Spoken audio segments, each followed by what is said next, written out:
And good morning, everybody, and welcome back to our second segment with RSA, the Security Division of EMC. And this is their fraud research labs over in Israel. And on the telephone with us today is Mor Huvia. All right, and Mor is talking about white hats versus black hats. The arms race continues. And Mor, you've got 4 more examples you want to give everybody. So go right ahead and continue. Thanks. Okay. So another mechanism we've been seeing implemented, more widely through recent Trojans is the implementation of blacklists.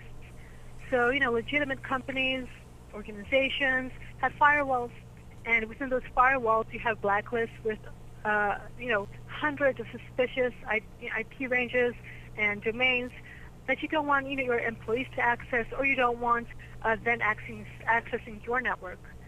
And so black hats have adopted the exact same mechanism of having a blacklist, except that instead of having the bad guys on their blacklist, they have the good guys on their blacklist. And that means law enforcement IP ranges, that means researchers' IP ranges and domains, trackers. There's different nonprofit organizations that track botnets and then report them to the public for free, security vendors. So they've taken all these different service providers and have blacklisted them so they cannot access their servers. Again, raising the cost and investment, cost of business and investment of efforts that is required from law enforcement side and from researchers side. Yeah. Okay. And what's the next one? Right. So, what was once? Sorry, I'm just going to have to mute something here. Okay. So, Trojans used to have their strings, their code, in plain text on your computer. So if you knew, if you had the tools you needed to find the Trojan code, you'd be able to read it. It was in plain text. So what Trojans have done over the past year is encrypted all their strings, and they decrypt their strings only when the Trojan is using them in real time, meaning not when the Trojan code is static on your computer, but when it's running actively on your computer. At that time, it's decrypted by your temporary memory, your RAM, and at the end of the Trojan's activation, that information is destroyed. So there's no static plain text copy of the Trojan code on your computer. Yeah, and again, that's kind of cute. It makes research more difficult.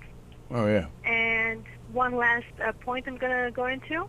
Go ahead. Is the use of digital key signatures. You may be familiar with this term if you ever send encrypted emails. That basically means that you have to sign your email with your own password, and then the next person has to open it with their own password.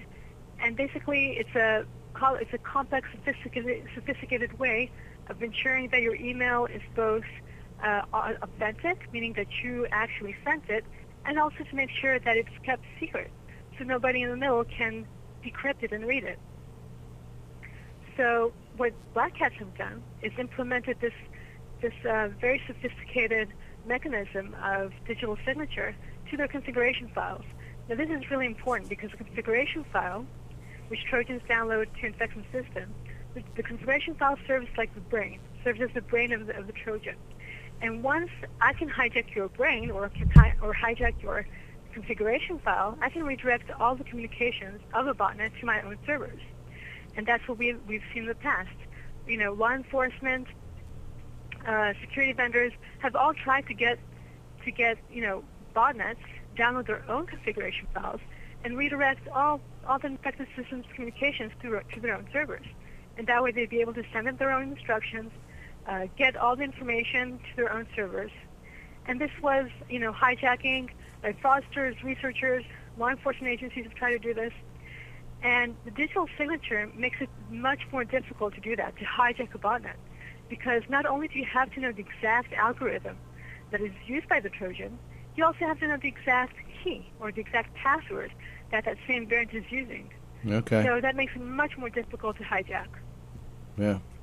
Well, I kind of agree with you. You've brought up a couple of examples here. Actually, 3 of them that I didn't even hear of before. Which is bringing up some new material, which is just great for everybody to kind of chew on after this presentation.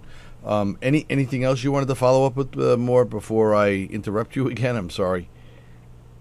I was going to go very briefly into personal attacks.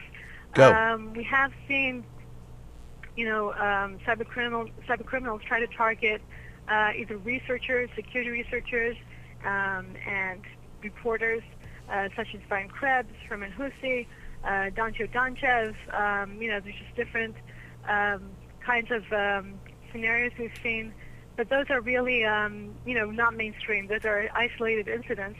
And basically those I talked about were the more, the technical advances from a technical standpoint that we've seen becoming more and more pervasive, the Trojans and Trojan seeing in the wild. Well, folks, that was that was and continues to be Maura Hoovier, and hopefully we'll hear a lot more from her in the weeks coming ahead. All right, and that is our two-segment presentation on white hats versus black hats. The arms race continues. Maura Hoovier, thank you very much for calling in and for giving us this detailed information that we certainly can use. Thank you once again, Maura. Okay, thank you. Okay, bye now. Bye-bye.